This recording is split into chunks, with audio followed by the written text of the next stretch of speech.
Ang mabuting balita ng Panginoon ayon kay San Juan. Sinabi ng ilang nakarinig sa kanya, tunay ngang ito ang propetang hinihintay natin. Siya na nga ang Kristo, sabi naman ng iba. Ngunit may nagsabi ring, maari bang magmula sa Galilea ang Kristo? Di ba hindi? Hindi ba sinasabi sa kasulatan na ang Kristo ay magmumula sa lipi ni David at ipanganganak sa Bethlehem na bayan ni David? Nagkaroon ng pagkakabahabahagi sa mga tao dahil sa kanya. Gusto ng iba na dakpin siya, ngunit wala namang nangahas na humuli sa kanya. Nang bumalik ang mga bantay ng templo, tinanong sila ng mga punong pari at ng mga pariseyo, bakit hindi ninyo siya dinala rito? Sumagot ang mga bantay, wala pa po kaming narinig na nagsalita ng tulad ng taong ito. Pati ba kayo'y nalinlang na rin? Tanong ng mga pariseyo. Meron bang pinuno o pariseyong naniniwala sa kanya? Ang mga taong bayan na ito na walang nalalaman sa kautusan ay mga sinumpa. Isa sa mga naroroon ay si Nicodemo, ang pariseyong nagsadya kay Jesus noong una. At siya'y nagtanong, hindi ba't labag sa ating kautusan na hatulan ng isang tao nang hindi muna nililitis at inaalam kung ano ang kanyang ginawa? Sumagot sila, ikaw ba'y taga-Galilea rin? Saliksikin mo ang kasulatan at makikita mong walang propetang magmumula sa Galilea. Pagkatapos nito, umuwi na ang lahat. Ang mabuting balita ng Panginoon. Word of the day, hear what God has to say.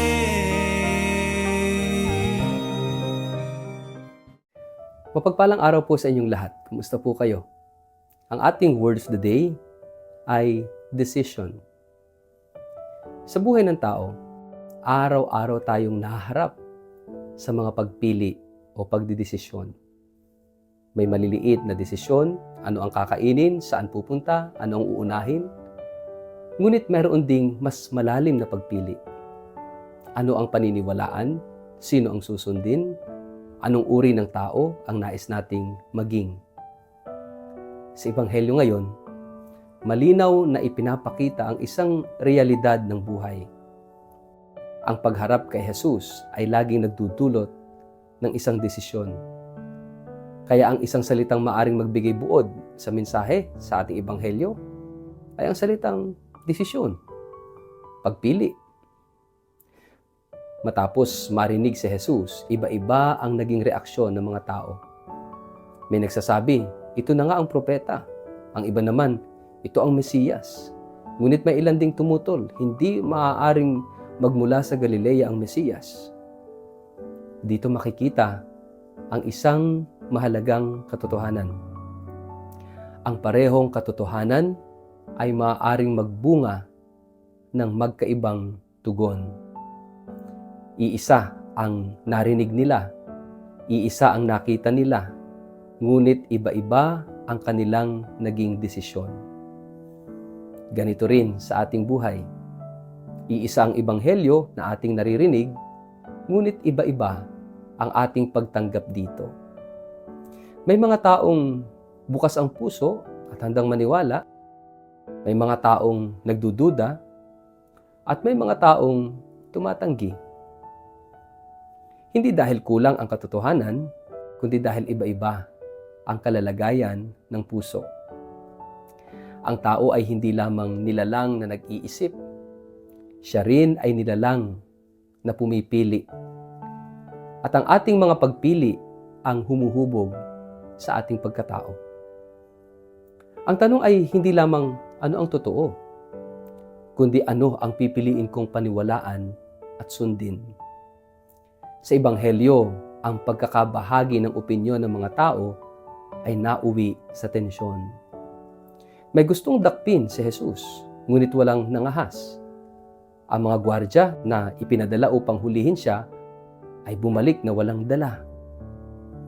Nang tanungin sila kung bakit nila siya hindi dinala, sumagot sila, kailanman ay walang taong nagsalita tulad ng taong iyon.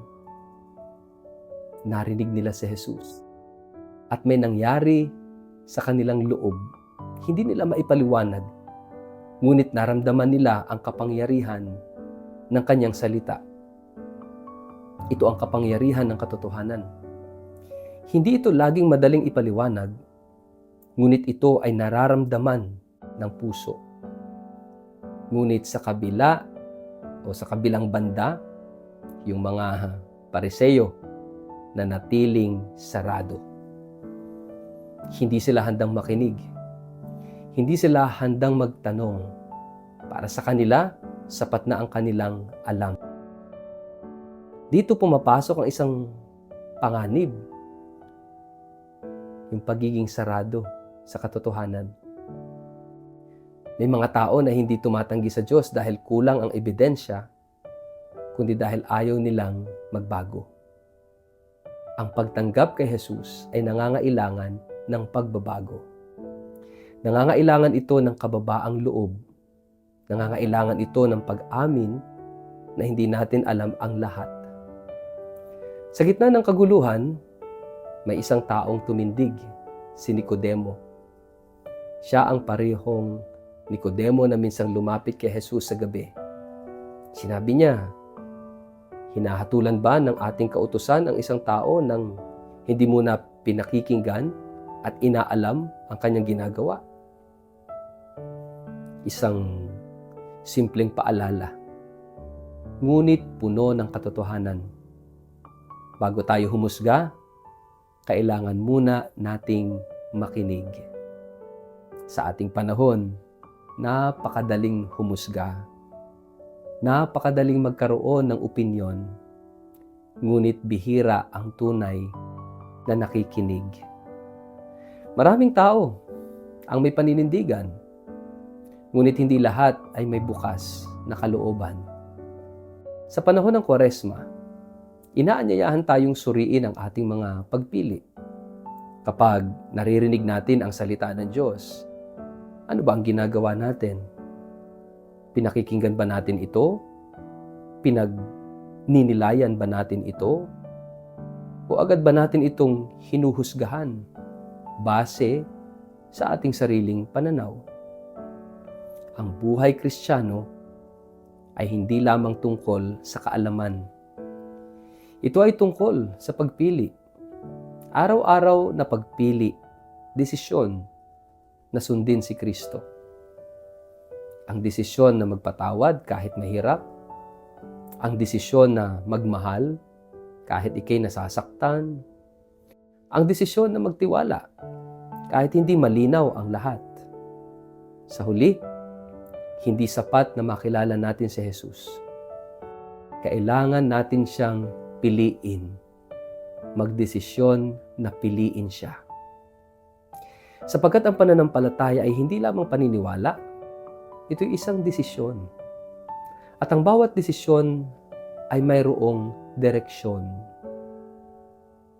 Ang pipiliin natin ngayon ay huhubog sa ating bukas. Kaya ang tanong, nananatili. Pipiliin ba natin si Kristo o pipiliin natin ang sarili nating kagustuhan?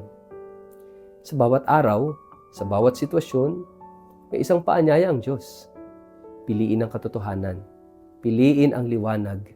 Piliin ang buhay.